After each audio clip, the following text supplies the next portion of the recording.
মন্দ কাজের ফলাফল দই দুধের মতো দ্রুত পাকে না।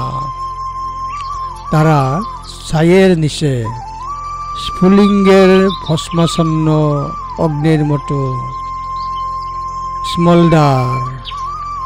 ধম্মপদ 71। অজ্ঞ ব্যক্তি যখন পাপ করে তখন এটা খারাপ ফল দেয় না। এটা ঠিক সদ্য আহরিত দুধের মতো, যা গরুর নিচে থেকে তোলার সাথে সাথে দই হয়ে যাবে না।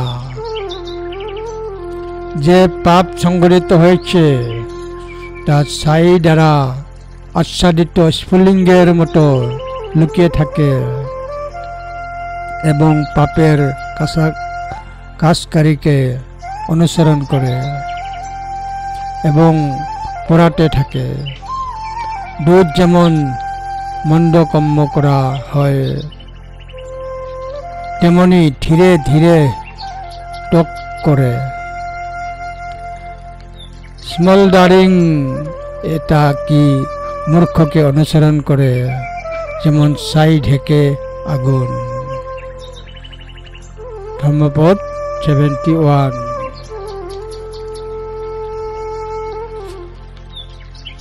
ন হি পাপং কর্তং কম্মং রুজ্জুং ধীরং মুচ্যতি। ন হি পাপং কর্তং কম্মং সহ্য ক্ষীরং মুচ্যতি। দহন্তং বালো মন্নেতি ভস্মাচ্ছন্ন পাবক। ধম্মপদ 71।